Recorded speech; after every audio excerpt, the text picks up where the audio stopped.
one of our Advent mission. We're very blessed. We're very excited to have Tracy here with us. I know many of you in your small Christian community have been studying his book, Everyday Stewardship, for the last few months. We've had a lot of great feedback from that. And so tonight he's going to open that up and expand upon that a little bit more. He'll also be here with us tomorrow morning after the 8:30 Mass, as well as tomorrow evening. Now, people keep asking me, is he going to say the same thing over and over and over? The answer is no. So you're going to have to be here every single time to see what he's going to say and what gifts of wisdom he wants to instill and pass on to us. And then on Wednesday night, we will have Monsignor Borski joining us as well. Monsignor is here. He's hiding somewhere right now. So he's very incognito. There's Monsignor Borski. Let's give it up for Monsignor Borski. And so he'll be closing the mission out this week on Wednesday evening at 7 p.m. And so our hope is that you could be here every single night. If you could be here tomorrow morning, we're going to try to live stream all of it as much as we can to give out to maybe friends or spouses or family members that you think would benefit from this topic and this material as well. And so that should be up on our Facebook page as well as our website as well. So if you missed one, hopefully we can capture it that way as well. So before we begin, I want to go ahead and turn it back over to Father David Michael, who's going to lead us and open us up in prayer. No post-it notes, right? All right. Apparently saying a whole mass to open us wasn't enough, so gotta do another prayer. No, I'm honored to do this. Let's begin. In the name of the Father, the Son, and the Holy Spirit. Amen. Heavenly God, we give you thanks and praise for this day, for this time together, this moment to pause and to reflect on our own lives, how we can better serve you.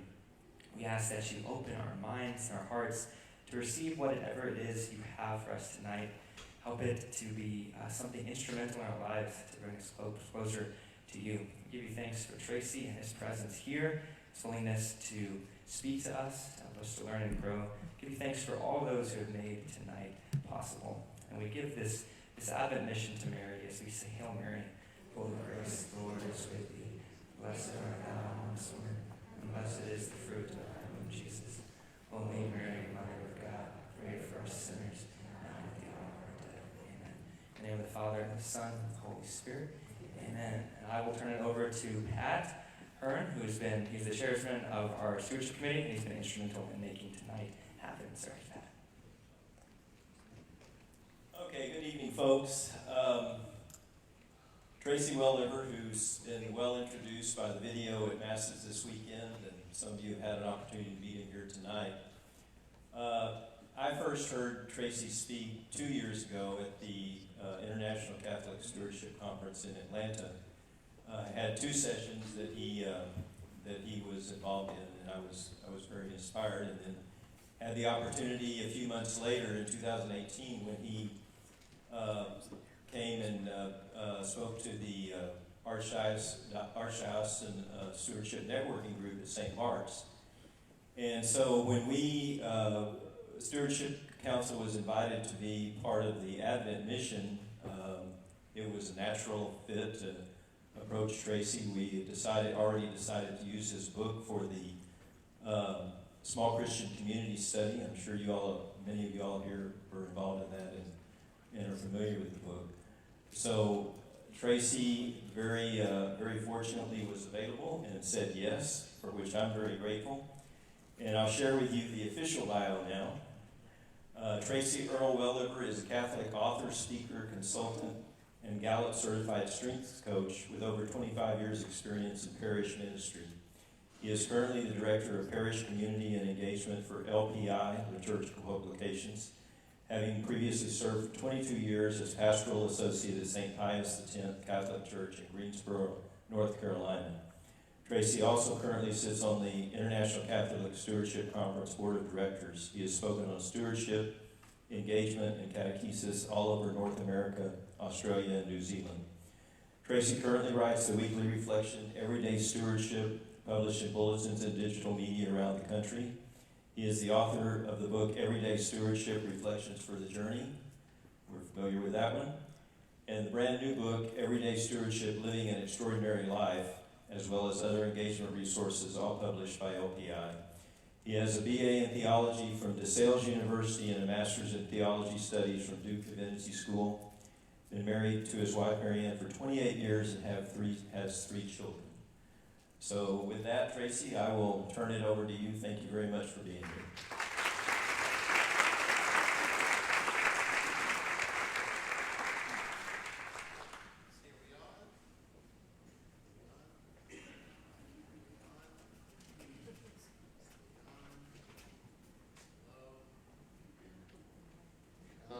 Hey, there we go. Just takes a while.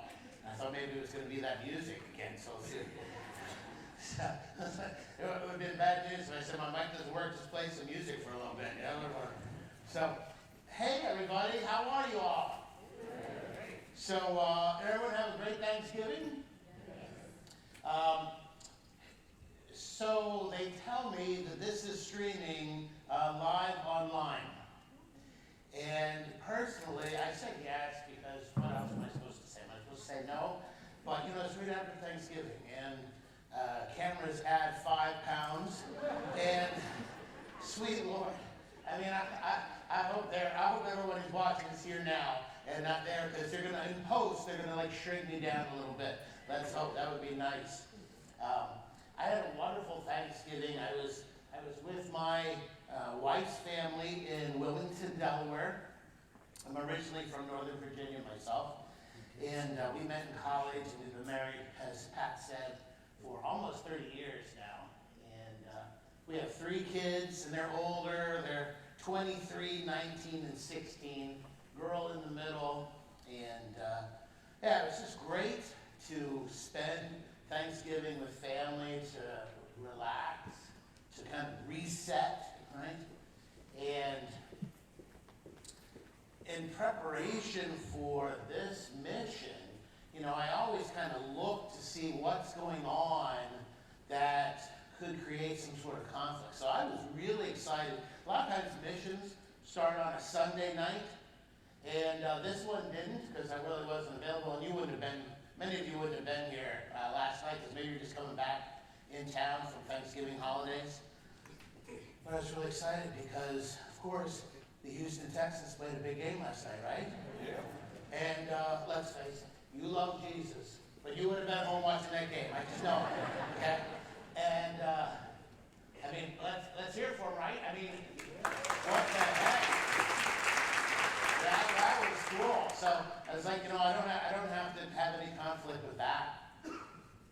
And I one time did a mission right outside of Minneapolis on a Monday night. The Vikings were playing Monday Night Football.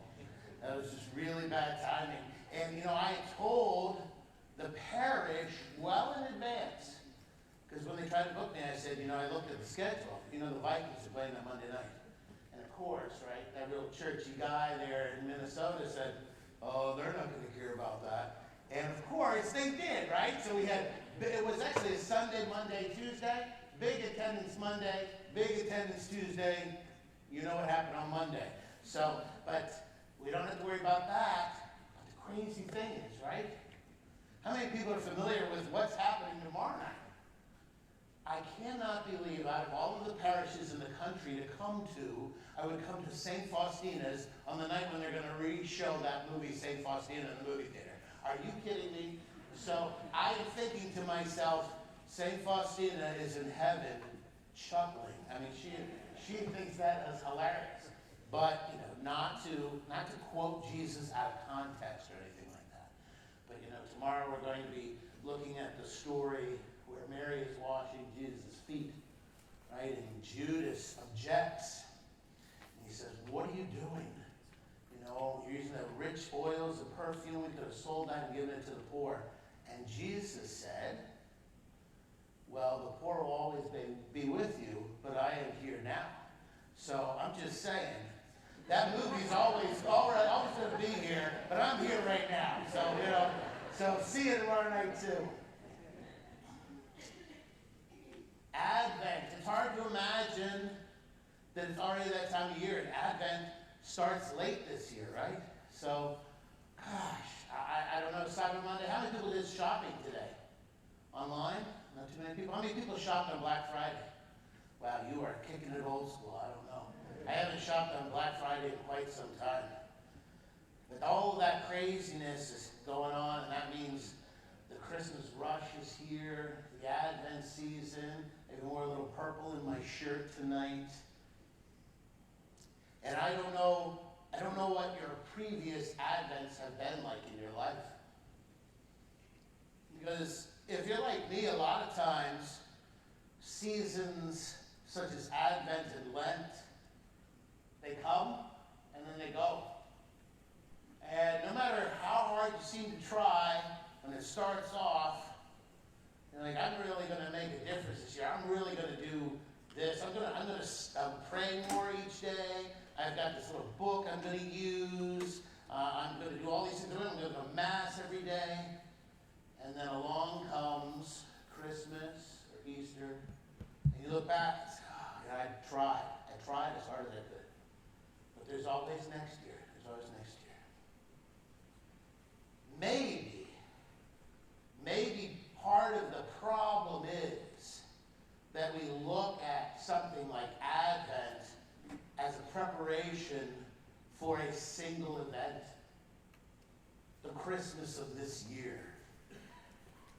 And maybe we're so focused on a finite amount of time to do something extraordinary that we miss the opportunity to focus on an infinite amount of time where we truly can make some changes that could be extraordinary. So maybe this Advent is an opportunity to not just have an extraordinary Advent, but to reflect on some things, to make some changes, to develop in our relationship with Christ, not just in preparation for Christmas, but something that can last for the rest of our lives. You know, what are you and I called to do? We're called to know, love, and serve Jesus. I mean, what is it to know him? It was really nice of you, particularly since some of you have been reading the book and watching some videos and such. I don't know what you thought about that video we showed this past weekend. I made the first video and I showed it to my wife and she was like, do it again. So I was like, I did it again. And I did it again. She said, oh, that's pretty good. She said, but you said in the video, we're going to laugh, we're going to cry. She said, I don't think anybody wants to come and cry. And I said, well, some of these stories you never know. I can't control if people cry or not. So maybe you're going to cry, maybe you're going to laugh. I don't know. But you saw the video, been reading the book, maybe some things in the bulletin. There are some people tonight that said, I feel like I know you. You might feel like you know me, but you really don't know me. I mean, there's some of you that I've met a couple of times at conferences, and, I'm getting to know you a little bit more, but I don't fully know you. Maybe you're an enthusiast of history.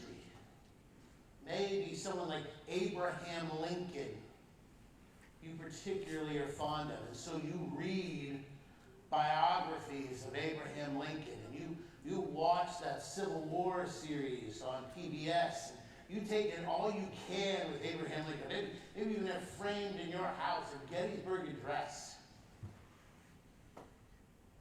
But you don't really know Abraham Lincoln. Because you've never met Abraham Lincoln, and you've never really developed in a relationship with Abraham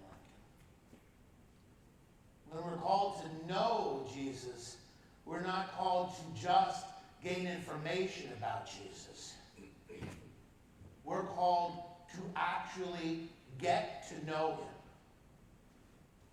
It reminds me, a couple decades ago, on Saturday Night Live, forget who it was, but they did this skit, and this guy kept coming on, and he was like, get to know me. That's what Jesus is saying. He's like, you can study about me. You can say your written prayers, but I need you to get to know me. You can take in what everyone else has said about me, but I want you to know me for me. I mean, that's why it's something to really get to know Jesus. You know, there's some people who are not here tonight, or they're not part of this parish, they're outside in the world, and they are going to say, there's no way you could possibly know him, because he's a historical figure long gone. It's true about Abraham Lincoln, but Jesus is as alive as the person sitting next to you. So you're called to know him. Then you're called to love him. So it's not just enough to know who he is, to grow in that understanding of him, to grow in relationship. That relationship has to go so far as to have a profound intimacy. Because love is much different than just knowing somebody, right? So, you know, I had this Thanksgiving holiday, and my daughter's in an internship program at Disney World, so she could not be with us. She was actually working Thanksgiving night in the park. And so it's just my sons, my 16-year-old and my 23-year-old. Now, you remember, how many people here are parents? All right, so when you first had little ones, you would read about how much, you know, people love their kids, and you're like, absolutely, absolutely. And then they get older, and you're like, wow, what happened there, right? I mean, there's sometimes when your kids are going to say something, do something, and quite honestly, you're like, you need to go. I mean, my son is 23. He graduated from UNC Chapel Hill. I couldn't say that. They said, I'm from Duke, so the fact that he went to Chapel Hill still gives me indigestion. It's a good school. I'm very proud of him. I'm very proud of him for that. But, you know, he went away, he had a job, it didn't work out, so he came back. You remember saying, right? It's so much easier to love someone from afar. But because I love him, because I love all of my children, because I love my wife, because I love my friends, they're going to do things that are going to upset me, they're going to hurt me, they're going to bring me down, but I'm not going to walk away. Because that's not what love is all about. So again, on this evening, there's people outside those walls. They're not here tonight, people not in this parish. And not only do they not know him, but they may have been in the church previously, and now they're gone. And they're going to name any number of reasons why they're gone. But for many of them, at the core of why they're gone, because they didn't get to that intimacy yet of love. Because you see, you can walk away when there's not love. You just change the whole situation, just leave. So God calls us into this relationship to know and to love. And then that third thing is to serve. What does it mean to serve him? Sometimes we create a situation for ourselves where the service that we give to the one that calls us to know and to love him seems more like checking off some boxes. Like, I love him a little bit more because I gave more cans of tuna to the food drive this time. Now, giving cans of tuna to the food drive is good and it's important, but that's not the service that we're talking about. Now, how many people are into Downton Abbey? Okay, how many people saw the movie? Okay, Downton Abbey. So my wife and I, we've seen it all. We went to the movie and everything. Now, service, if you're familiar with Downton Abbey, then you know who Carson is, right? He's the chief butler. And what does service mean to him? That he just does the work that he's hired to do? Service to him means that he cares for and he loves that family, particularly Lady Mary. He would do anything for her. If need be, you know that Carson would lay down his life for Lady Mary. And at the heart of his service is this family, this Abbey that's been entrusted to him to care for, to nurture, to love the best way that he can. That's what we're called to. To serve Jesus in that manner, to the point where we would be willing to give anything. And truly, it's about what's been entrusted to us. So what I want to do is talk about this service, this stewardship, this calling. We're going to look at some parables really quickly. What does Jesus have to say? We're going to look at what the church has to say, and then we're going to look at our own experience. So, first parable. Anybody want to take a guess as to what parable this picture depicts? You can raise your hand, Let's be orderly here. Raise your hand. Yes, sir? The parable of the talents. You are correct, sir. Give him a round of applause. People oftentimes say money changers to see money. That's not right. It's not the parable of 4 Jewish guys playing poker, anything like that. The parable of the talents, and really quickly, to summarize that parable, if you recall, 3 are given different amounts by the owner. 2 invest those and give them back with increase. The 3rd takes what he has received and buries it in the ground. When the owner returns, they all come back. The 2 give the increase, and the 3rd one, that poor schlep right there in kind of orange, he hears it from the owner. What did you do? All you did was just bury this in the ground? That's how you cared for it? So, right there in that parable, Jesus is telling us about all that we've been given. Our faith, the good news, our gifts in terms of, what we can do, our talents, our skills. What are you going to do with those?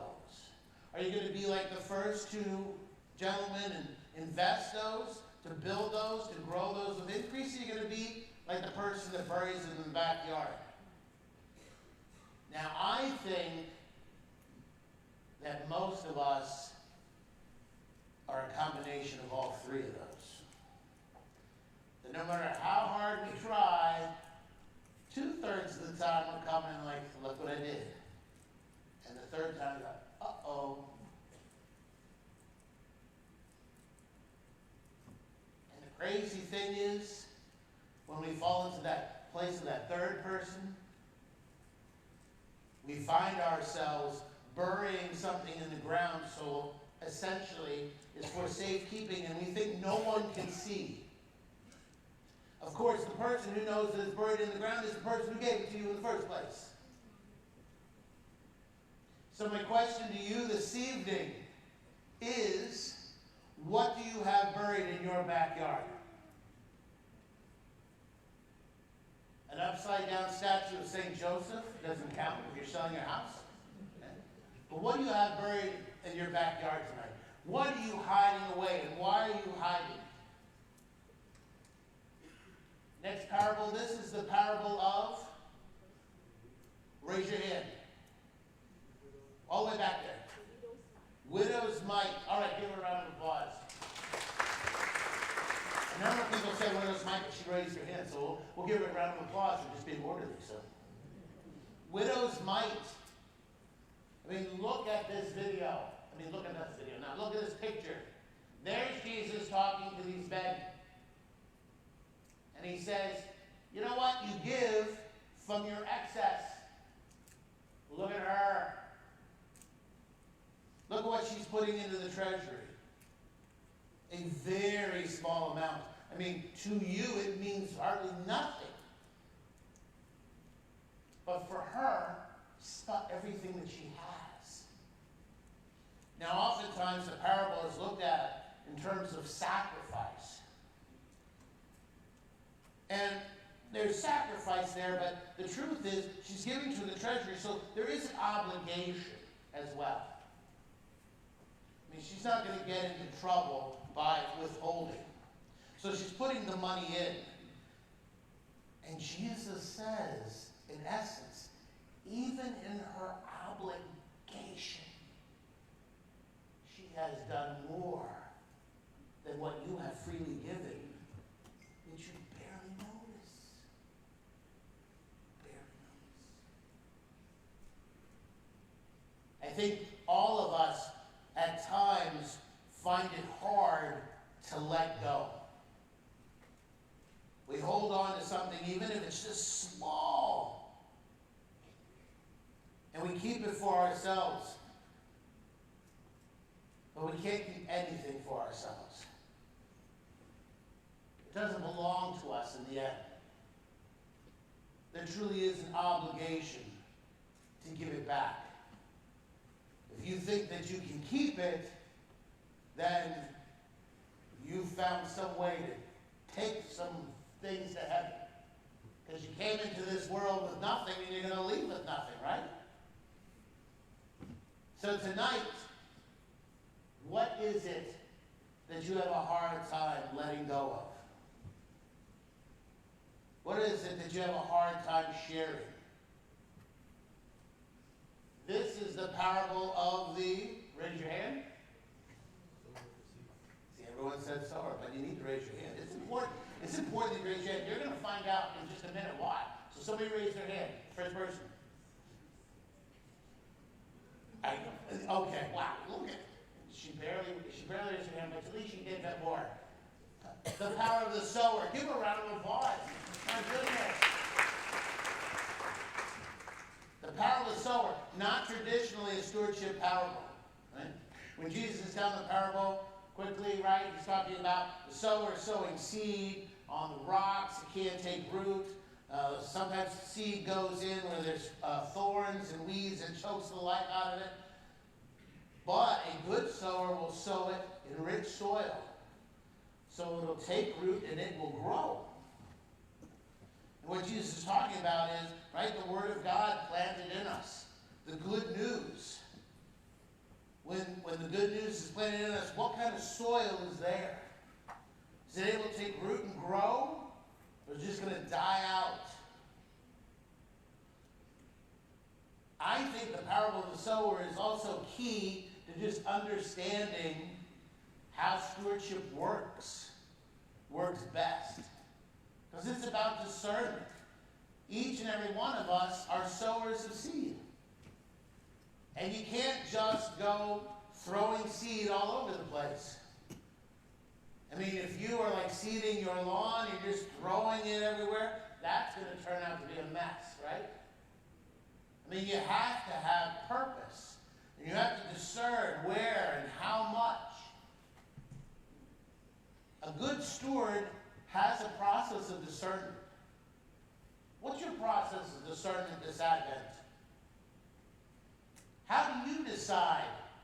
what it is that you will give, when you will give it, how you will give it. Because you have to have that somehow, some way. Because if you don't, then you'll end up giving sometimes, and it hardly grows into anything, and you miss the opportunity to plant some seeds that would really flourish. Sometimes, even giving a little bit of ourselves makes a greater impact. But you can't figure that out unless you have some discernment process, some time in prayer, some reflection of how you give of yourself. So tonight, consider, what is your discernment process of how and what and when and where you will give? Anybody see? Now you're not going to all shout this out because you're all looking at the picture like, what the heck is that? So you want to raise your hand and be brave. Anybody want to guess what this is? Who said that? The mustard tree. That is right. Give them a round of applause. A lot of places they can't figure this out, right? They can't figure it out, and I don't blame them. We use this picture because I Googled mustard tree. And that's what came up. So I was like, why not? Why not? Because the other trees, like, I don't know. Didn't look nearly as interesting. The parable of the mustard seed. Jesus is talking about faith, right? And he says, if you just had a mustard seed of faith, you could move a mountain, you could tell that plant to uproot itself and replant itself over there. Greater things than these you could do if you just had the faith of a mustard seed. Of course, those that are hearing it say, oh, God, I'm sure I have the faith of a mustard seed. And you're like, no, you don't. You think about the stories of Peter, hey, I got the faith of a mustard seed. Here, watch me walk in this water sinking, But the interesting thing also about the parable, if you think about it, is, Jesus is talking about a mustard seed of faith. And sometimes we fall into the trap of thinking that we need this much faith. Sometimes we fall into the trap of thinking that in order to make a difference in anything, we have to give this much. Sometimes you only have to give a mustard seed.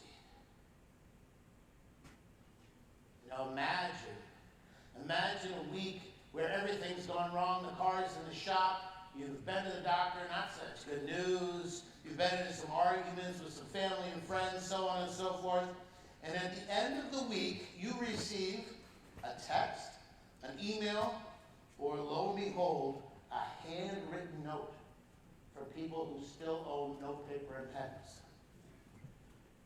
And you open it up, and it says, I just wanted to take a moment to thank you for what you mean to me.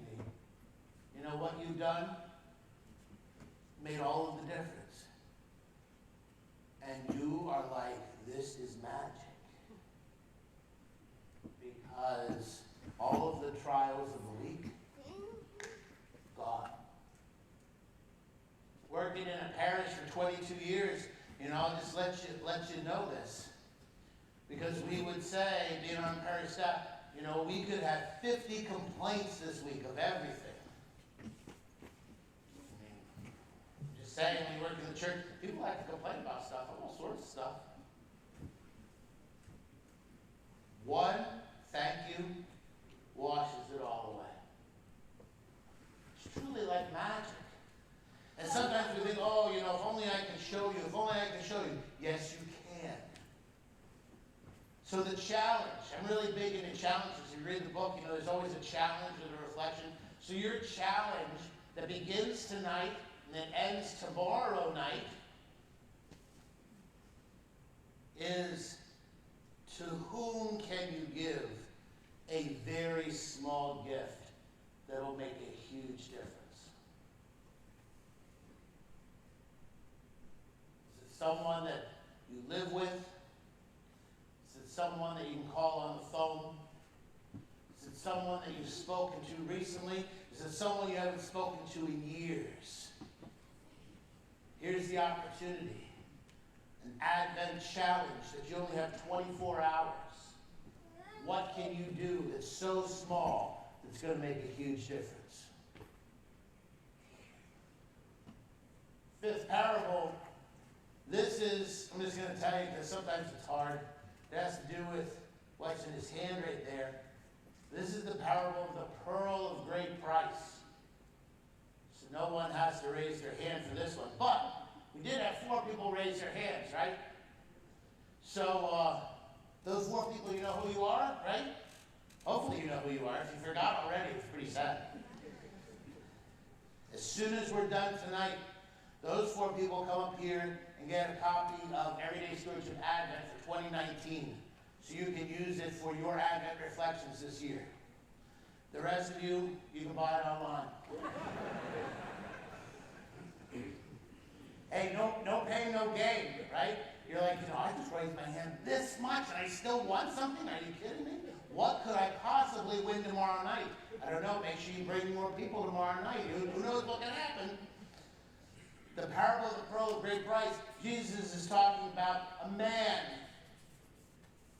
who's contemplating selling everything that he has to attain this one pearl of great price. And then the parable of that pearl is the kingdom of heaven. The question before us is, what are we willing to give to attain heaven? What would you be willing to give up? Of course, just like the man in the parable is going to sell all he has, what does Jesus ask of each and every one of us? Does he ask a tithe? Does he ask for it to just be included somehow in our lives? Jesus asks for everything.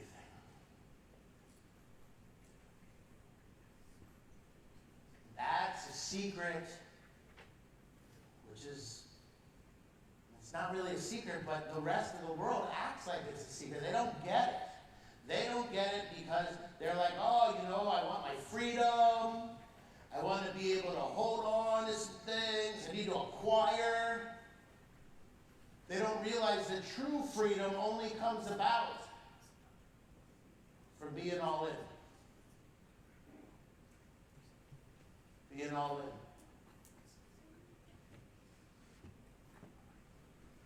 The question tonight, that is there something that prevents you from being all in? Because being all in is hard. It's scary. It's hard to trust that much. It's hard to even believe that much. But are you willing to be all in and believe that there's nothing else that you need in this world other than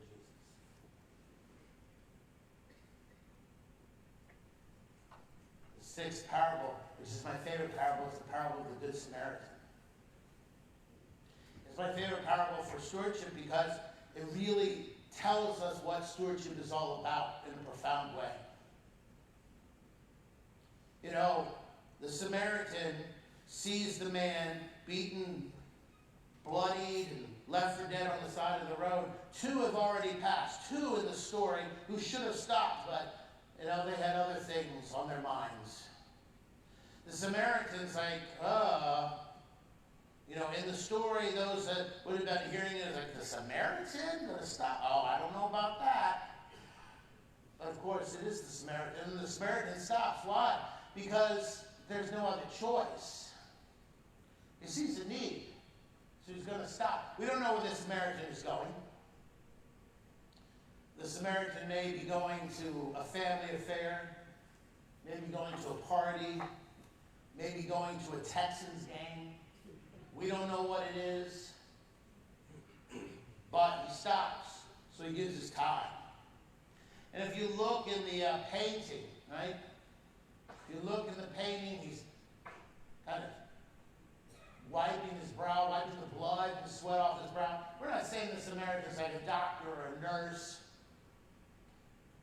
but the Samaritan does respond in a way that helps this man, at least comforts him enough to get him up on his animal so he can ride him into town. Some people think that talent is about something profound, right? They think it's like Michael Jordan or LeBron James playing basketball. But sometimes talent is as simple as having a compassionate heart. And so he gives his time and his talent.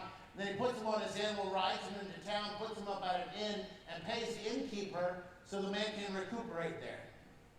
So that's time, talent, and treasure, which in our church is oftentimes the way we describe stewardship. 3 T's. But stewardship is about much more than 3 T's. Stewardship is about the big E, which is everything. What the Samaritan does at the end of that story is the key to understanding how stewardship works. Because the Samaritan says, I have to go, but when I come back on through, I'll pay the remainder of the bill. That's the key. The key is not just that he stopped, that he helped him, that he paid to put him up. The key is that the Samaritan says, whatever it's going to take, that's what I'm willing to do.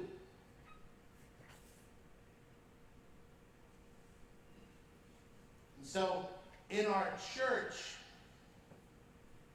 over 25 years ago, there were some bishops, U.S. bishops that got together to write a pastoral letter on stewardship.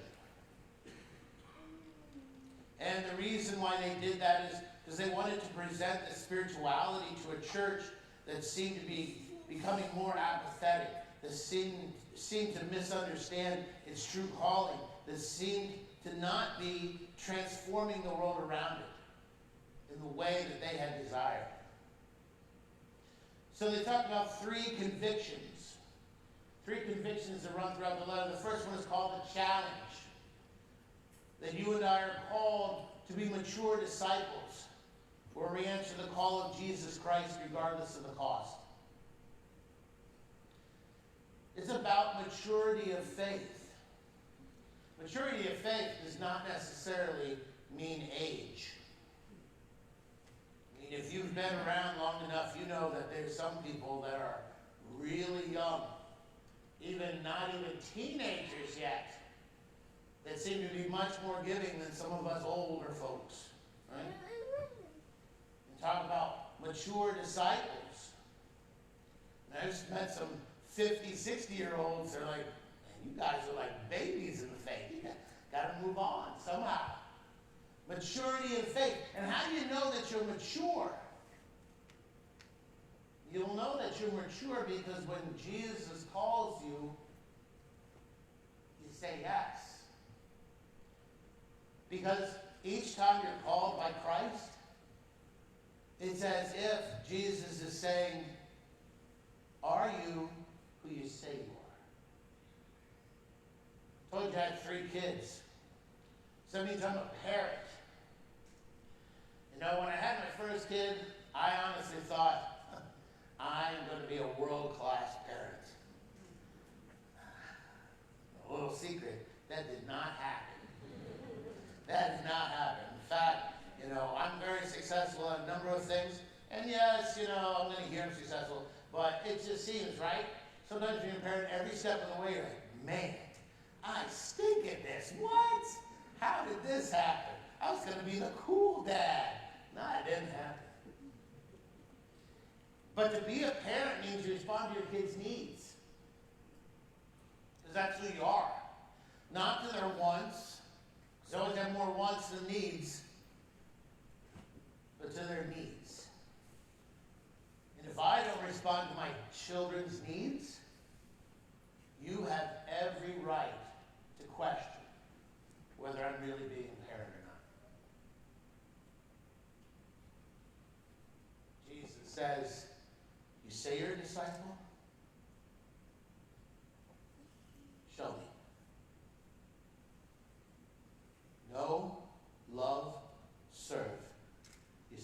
disciple, it's time to serve. That's tough. Because sometimes the cost is little, but sometimes the cost is great. Sometimes the cost is great. I remember giving a mission in one parish in Indiana, and this woman said, "Wait a second. Kind of like the way you're talking here, if we really buy into this, I mean, what if Jesus says, you know what? Go sell your house, leave all that you know, and go to Africa and be a missionary. What if that happens?" And there was a couple sitting next to her, and this guy, and I kid you not, he goes, "Well, actually, if you remember, there was a parishioner. Remember so-and-so? Yeah, he sold his house and everything, and he's actually a missionary in Africa now with his family." And I just looked at her, I just smiled. And she's like, "Okay, move on, move on." You never know. You never know what's going to be asked of you. But immaturity is stomping our feet and just saying no, like a child. That's a challenge. The choice is then to live that as a way of life 24/7. Not just participate in a series of activities. So I work with a lot of parishes and dioceses all over and help build a stewardship culture. And one of the things that we try to do is get them out of this mindset of the next event, the next event, the next event. Because you see, in our parishes, in this space here, this is where you come to be fed, to be nourished, and to practice. This is your boot camp. This is your training ground. So that when you walk out there, you bring Jesus into a world that so desperately needs it. So that means stewardship is less about what you do here and more what you do out there. Now, of course, if you can't get it right in here, you're never going to get it right out there. So it's about a way of life, 24/7 living. That's a choice that we have to make. And then the third conviction, a vision. A vision where our individuals, disciples become transformed, our churches are transformed, and then we begin to transform the world around us.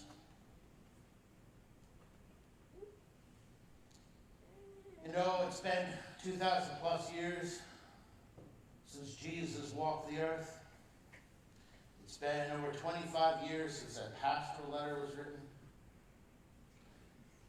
And I'm afraid that many of us in the church haven't gotten it yet. Because you know and I know that if everyone accepted the challenge and made the choice and bought into the vision, the world would be fundamentally different, wouldn't it? And know how much I appreciate you being here tonight. I absolutely love that you came, gave your Monday evening to be with us here. But if everyone accepted the challenge, made the choice, and bought into the vision, we wouldn't have any more seats in this place, right? Doesn't have to do anything with me. It has to do with the one that calls us to this life. And you know what? From all that I can tell, you got one awesome parish, right? I read about this parish in a newspaper. I was like, look at that. I'm going to that parish, and they're in the Houston newspaper. So, to a certain extent, there's many of you who have accepted the challenge, made the choice, and bought into the vision. But like always, there is much work to be done. So I'm going to ask you a question. When did you first take your life as a good steward seriously? When did you contemplate, I need to really be a good steward of all that God's given me. I need to be generous. I need to give of myself in all shapes and forms. When did that happen? Has it happened? You know, I was doing a stewardship day in a parish, and the pastor, when asked this question, we had a room about 100 parish leaders, and he wanted to share with them that he didn't have a really good answer to this question yet. He's like, I'll be honest with you, I'm not there yet. But I need to tell you that I'm not there yet because I want to be there, and I want you to be there, and I want us to be on this journey together. And I thought, what a profound witness that was. Right? It wasn't just the priest saying, you know, oh, I'm there, what about you? But that didn't happen, right? It was real. Now some of us have a great witness, and we did this, you know? We have taken this seriously. We've been doing this for years. That's awesome. But the power of a witness is both when we have done it and when we haven't. Because you see, when we share with people our triumphs, we lift up the community, we lift up one another. But when we share with each other our shortcomings, we remind the people around us that they're not alone. Because somebody maybe right next to you wants to express, I'm going to make something up right now. I'm going to say, I don't know, I was dying in the hospital and I gave my life to Jesus. That's what happened. They've never been in the hospital. Who knows? I don't know. And why would they be making up a story? Because right now, I'm going to ask you to turn to somebody next to you and give them the answer to this question. There are some people thinking right now, I wish I had just gone to the bathroom.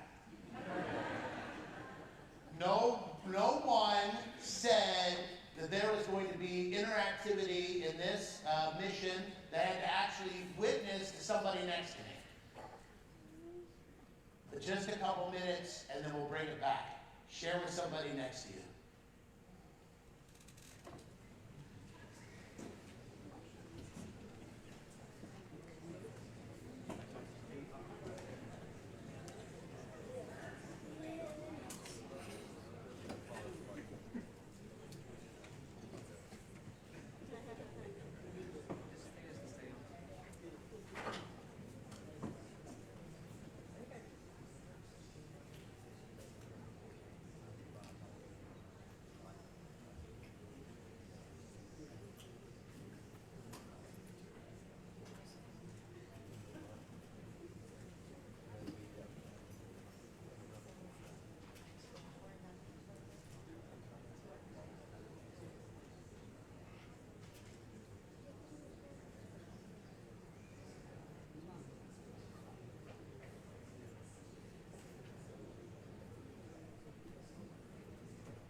About 2 minutes more.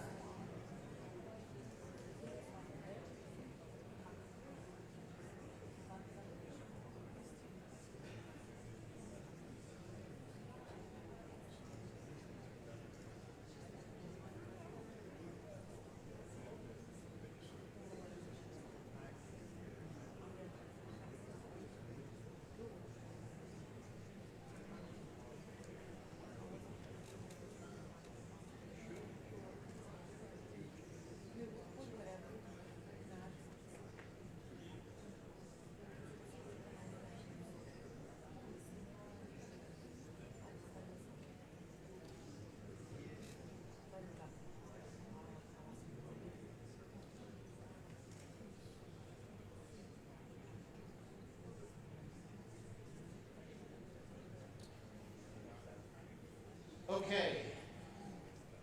We're back. So, do we have one or two people, anybody want to share something that's on their heart with everybody? Anybody? Anybody brave?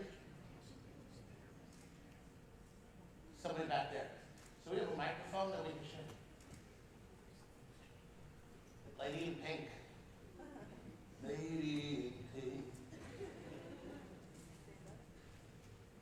You meant about this question, right? Yes, yeah.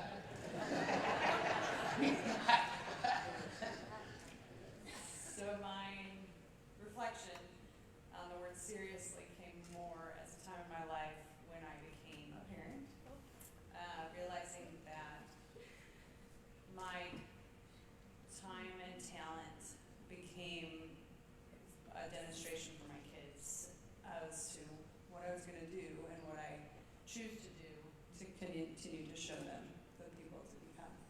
So that was when I started feeling like I took it more seriously as to what my choices of my time giving would be. Okay, excellent, excellent. Give a round of applause. We have one more brave soul. One more brave soul.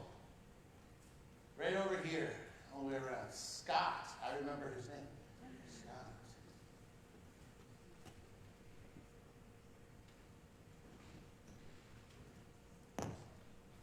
So for me, I think I've always been some form of, in a stewardship type of role, always listening to others, and not just listening to answer, but actively listening, and then more importantly, always being willing to help or to support. But as I've shared with a couple of the folks here in the pews, it's easy to get distracted, so I have to be humble and authentic and say that it's never 100%, and I get into streaks where I feel like I'm running 100%, and then life gets in the way and something changes, Sure. and priorities change.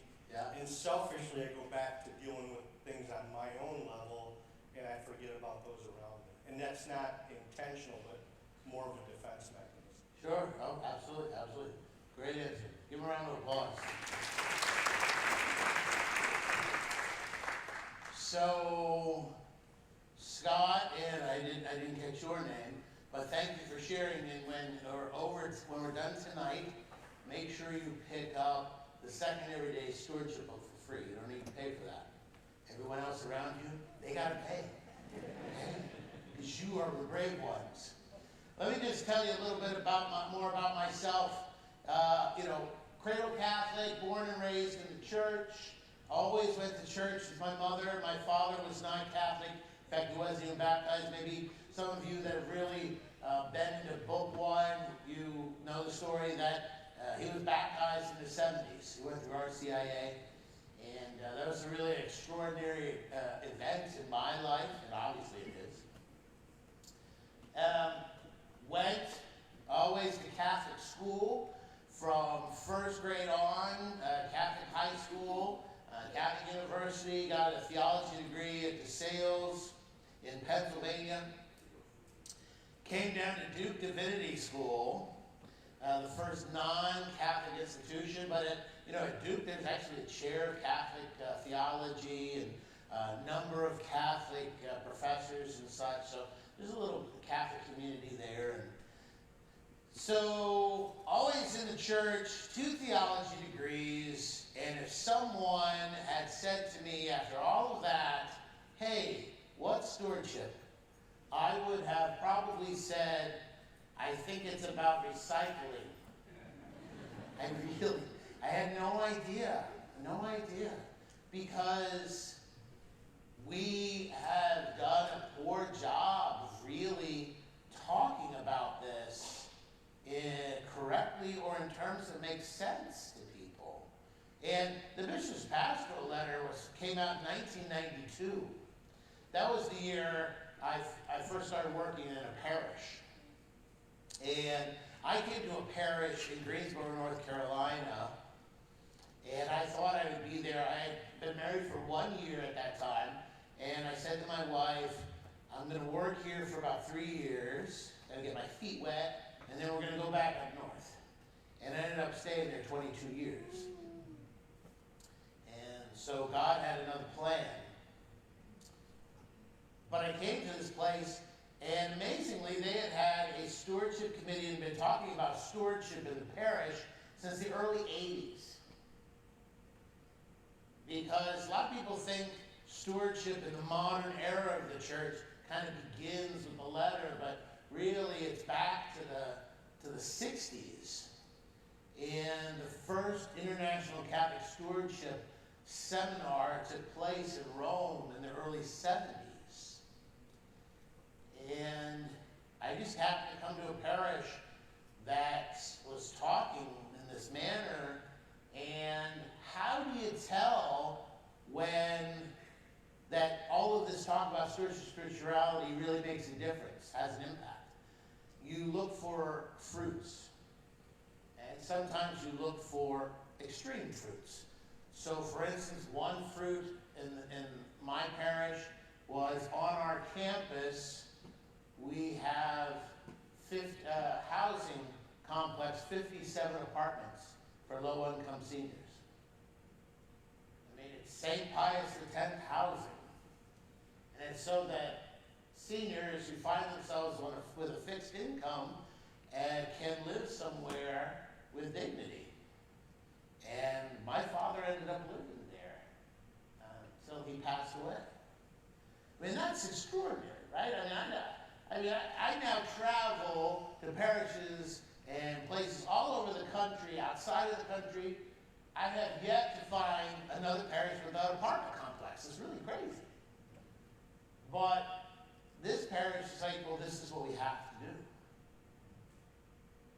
So it was in this place that I kind of started to learn, and there was one day walking with my pastor in the church, no one was there, and we were just having a conversation, and this man approached us, his name was Cal, and Cal said, "Excuse me, I don't mean to interrupt, but the second pew from the front, the kneeler's broken." And Father Frank, my pastor, looked at it and said, "Well, maybe you should fix it." And I had no idea what kind of answer that was. I was like, is he in a bad mood or what? I don't know. But he was in a good mood. And Cal got it. Cal said, "I'll be back tomorrow with my toolkit. I'm going to fix that pew."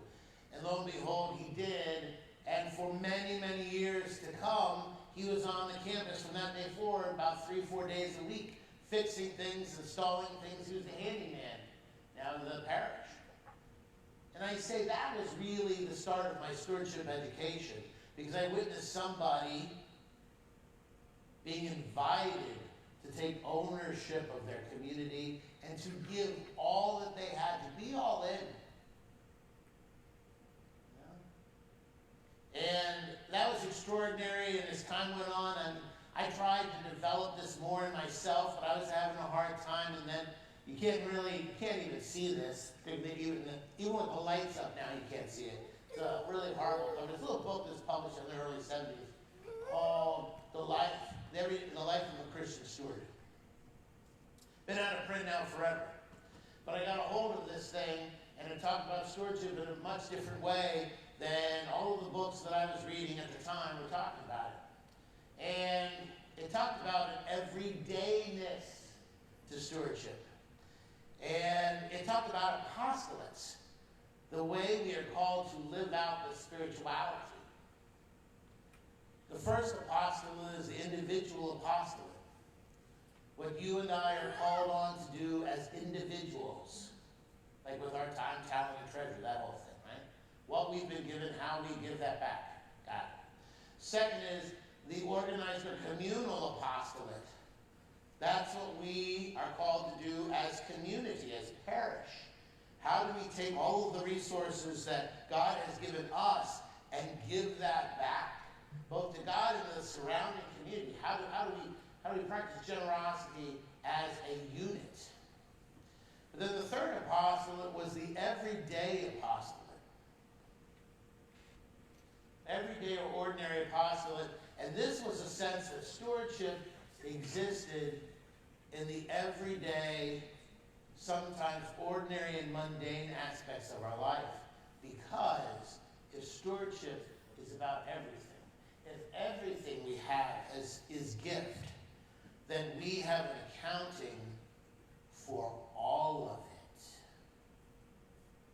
And we are called to reflect on and understand that even the gift of a moment, the gift of a breath, the gift of an emotion, of a feeling,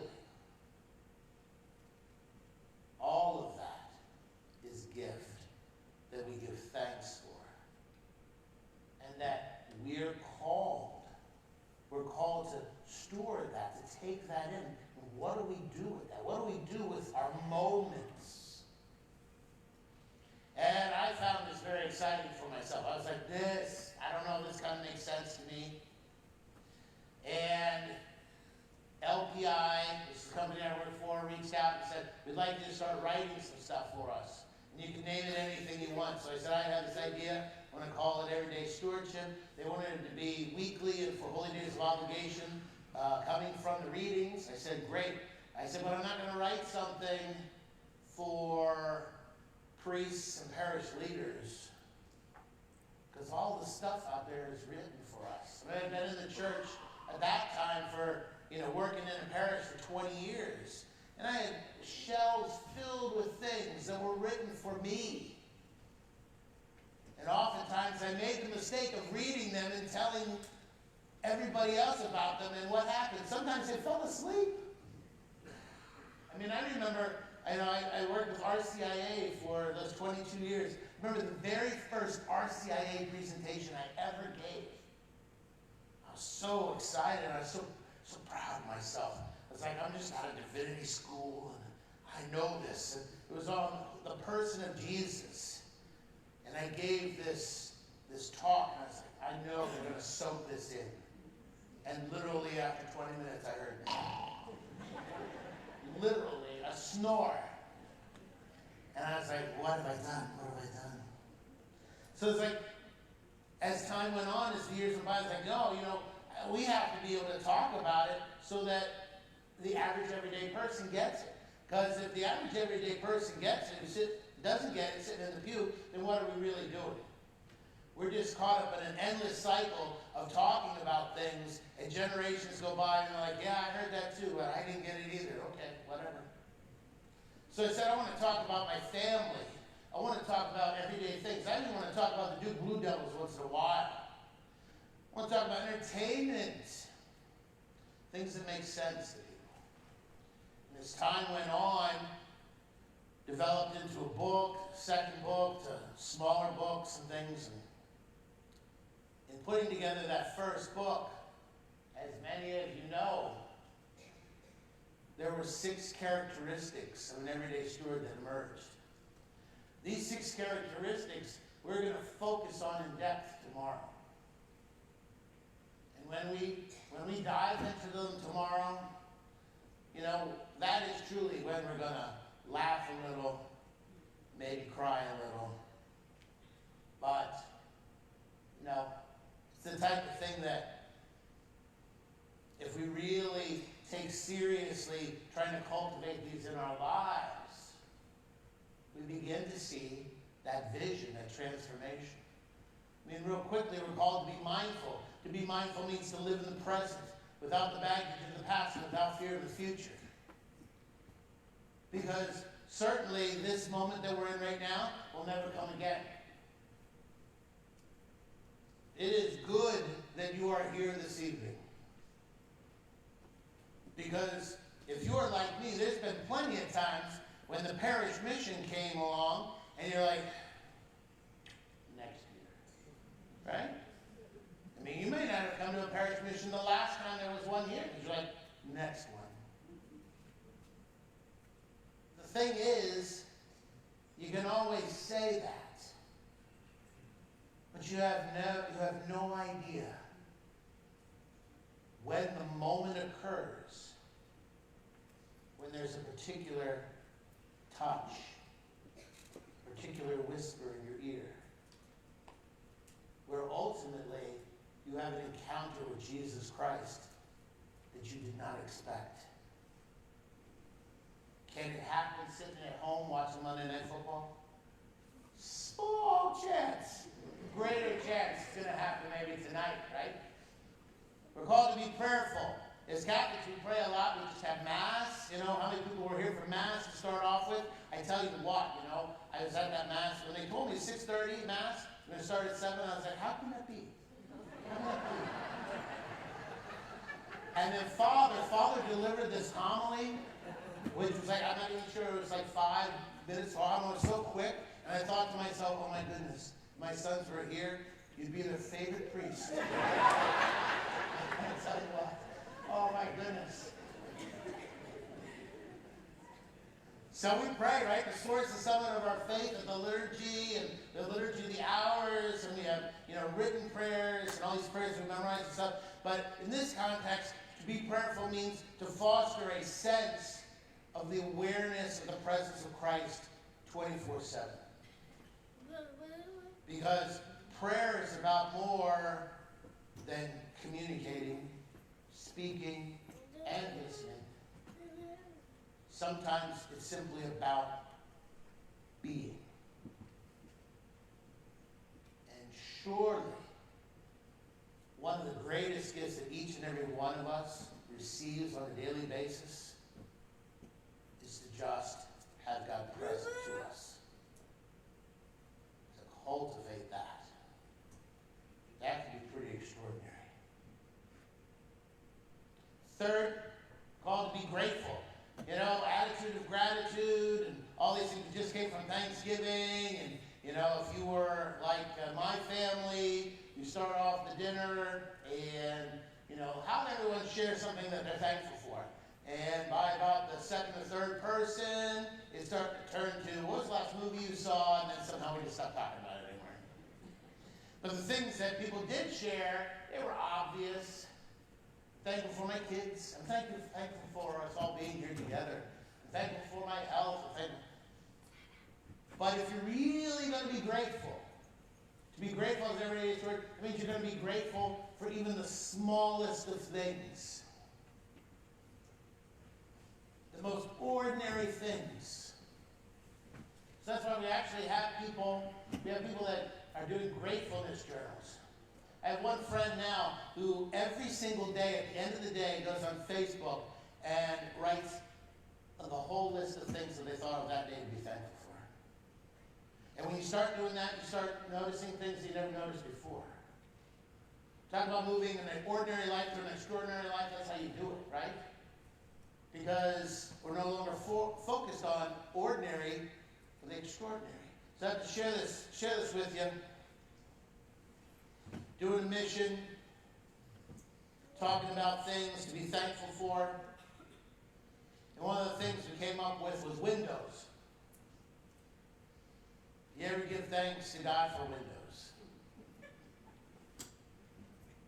So, the next night, this gentleman comes, he's an older gentleman, and he says to me, he goes, hey, I was here last night. I said, thanks for coming back. He said, last night, you're talking about giving thanks for windows. I thought that was the dumbest thing I ever heard. I just got to let you know. It's okay. He said, but you know, today I got up, and when I got out of bed, I looked out the window. And I got in my car that had a window. I drove to the doctor's office, sat in the office looking out the window. I went to the grocery store, and as I was pushing the car, I looked out the window.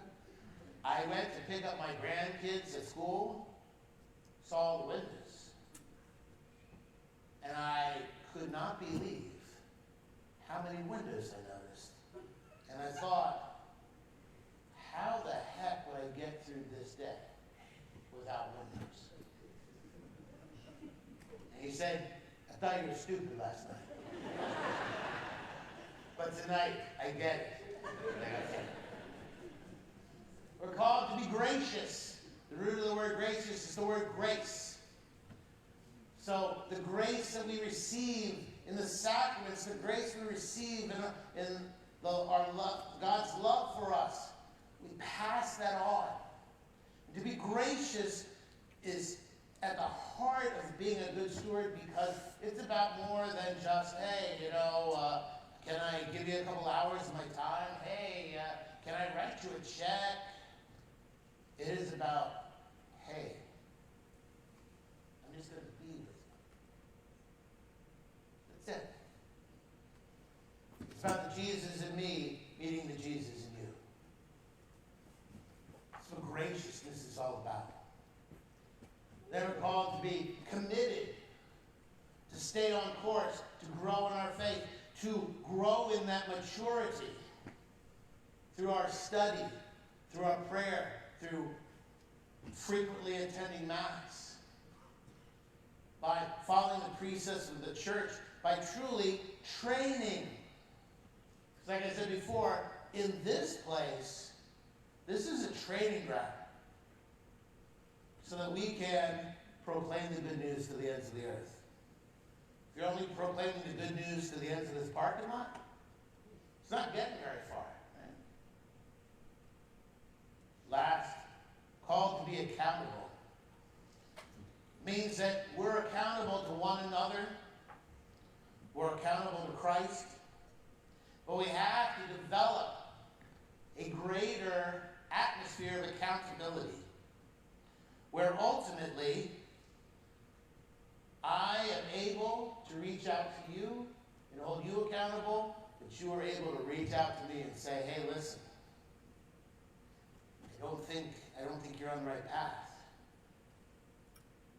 We're brothers and sisters in this. Nobody gets to the end of the race alone. So, I'm going to end with this story.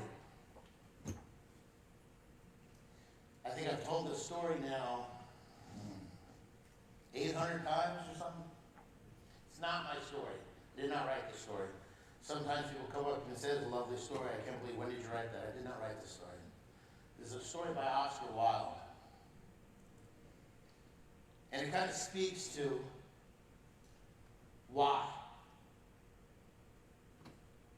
Because you see, in this parish, like so many other parishes, you can talk about stewardship as a way of life, and you can do all sorts of things.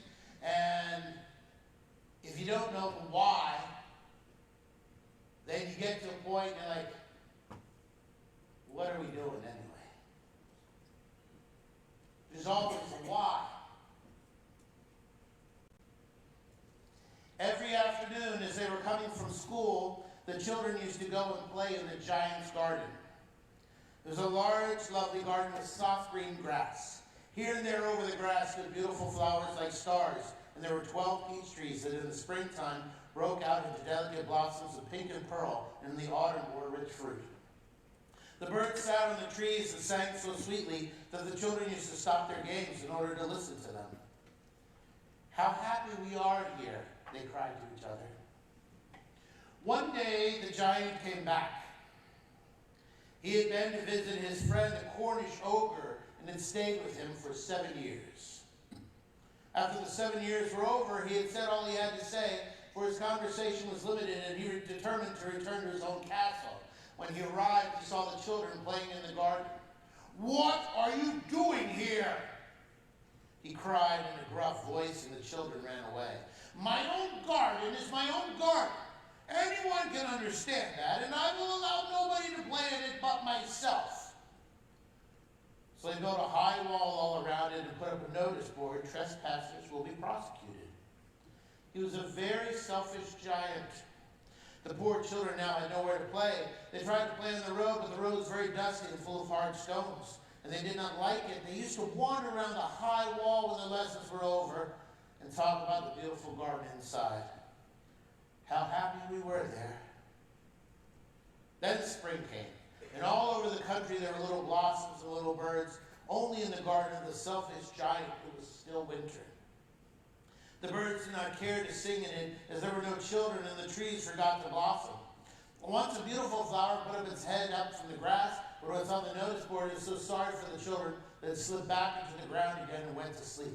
The only ones that were pleased were the snow and the frost. Spring has forgotten this garden, they cried, so we will live here all year round. The snow covered up the grass with a great white cloak, and the frost painted the trees silver. They invited the north wind to come, and he came, and he was wrapped in furs, and he roared about the garden all day. This is a delightful spot, he said, but we must ask the hail on a visit. So he came, and every day for 3 hours he rattled on the roof of the castle till he broke most of the slates, and then he ran round and round the garden as fast as he could. I cannot understand why the spring is so late in coming, said the giant. I hope there will be a change in the weather.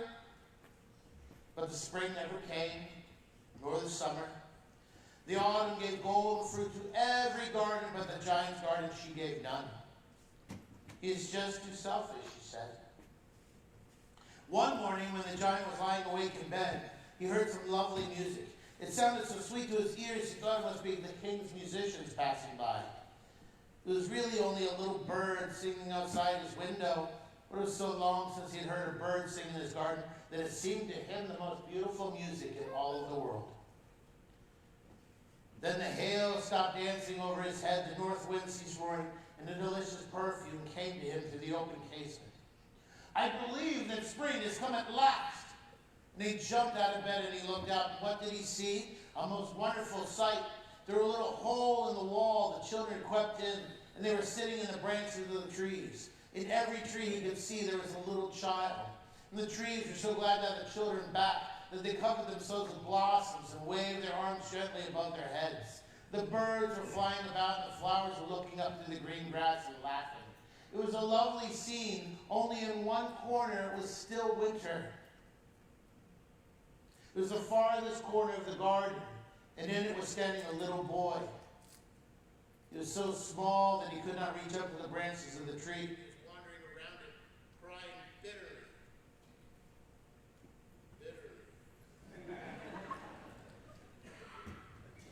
It's okay, I got a loud voice in it. The poor tree was still quite covered with frost and snow, and the wind was blowing and roaring around it. Climb up, little boy, said the tree, and it bent its branches down as low as it could, but the boy was too tiny. The giant's heart melted as he looked out. How selfish I have been. Now I know why the spring would not come here. I will put that poor little boy on the top of the tree, and I will knock down this wall, and my garden shall be the children's playground forever and ever.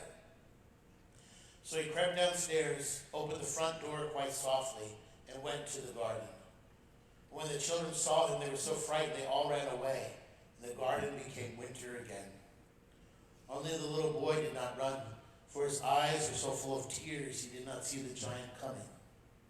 The giant stole up behind him, took him gently in his hand, and put him up into the tree. The tree broke at once into blossom. The birds came and sang on it, and the little boy stretched out his 2 arms, flung them around the giant's neck, and kissed him. The other children, when they saw the giant was not wicked any longer, they came running back, and with them came the spring. It is your garden now, little children. And he took a great axe, and he knocked down the wall. And when the people were going to market at 12 o'clock, they found the giant playing with the children in the most beautiful garden they had ever seen. All day long they played, and in the evening they came to the giant to bid him goodbye. But where is your little companion?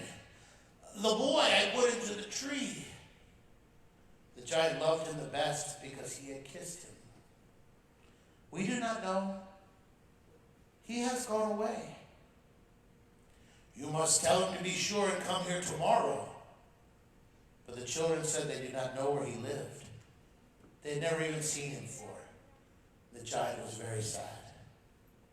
Every afternoon when school was over, the children came and played with the giant. The little boy whom he loved was never seen again. The giant was very kind to all the children, and he longed for his first little friend. How I would like to see him, he used to say. The years went by, and the giant grew old and feeble. He could not play anymore, so he sat in a large armchair and watched the children at their games. I had many beautiful flowers, but the children are the most beautiful flowers of them all. One winter morning, he looked out of his window as he was dressing. He did not hate the winter now, for he knew it was merely the spring asleep and the flowers were resting. Suddenly he rubbed his eyes in wonder and looked, and it was a marvelous sight. For in the farthest corner of the garden was a tree quite covered with lovely white blossoms. Its branches were golden, and silver fruit hung down from them, and underneath it stood the little boy whom he had loved. Downstairs ran the giant in great joy and out to the garden. He hastened across the grass and came near to the child. When he came quite close, his face grew red with anger. Who hath dared to wound thee? For on the palms of the child's hands were the prints of 2 nails, and the prints of 2 nails were on his little feet. Who hath dared to wound thee? Tell me, that I may take my big sword, and I will slay him. Nay, answered the child, these are the wounds of love. Who art thou? Said the giant. A strange awe fell on him as he knelt before the little child. The child smiled on the giant and said to him, you let me play once in your garden. Today you shall come with me to my garden, which is paradise. When the child ran in that afternoon, they found the giant lying dead under the tree, covered with white blossoms. So why give all you have? I mean, sometimes we make the mistake of thinking that God benefits from anything that we can give him. God does not. We are called to give, to be generous, so that we may bear witness to the transformative power of Jesus Christ.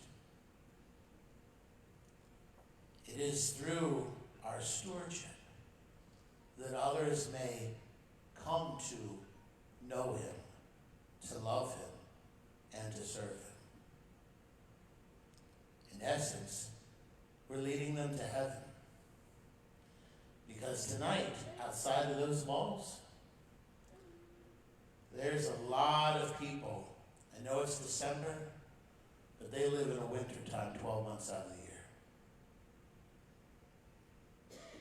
It is to us, to what we have been given by our sharing and our generosity, that we may bring them out of their winter time into their springtime, so that they may come to know the one who calls us to this life.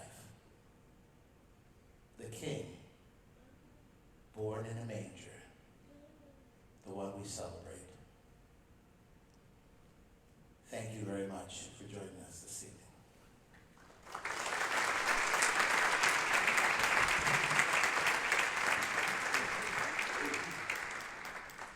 Tracy has given us a lot to unpack this evening. And so before we go and leave these walls, before we go back into a society that is clamoring for our attention, you know, one of the things that Tracy said is that being a good Christian steward is living that life 24/7. So let's take a moment to reflect, to close our eyes maybe, to close this evening in prayer, and maybe reflect on what it is that God is revealing to us, that God is sharing with us, that God is depositing on our hearts, our minds, from the wisdom that Tracy has shared with us this evening.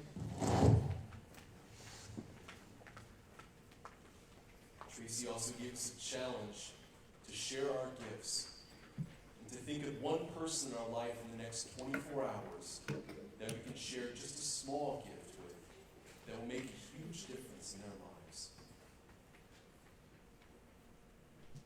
So let us pray in the name of the Father, and the Son, and the Holy Spirit. Amen. Good and gracious God, we thank you for this evening, and we thank you for this first night of this Advent mission.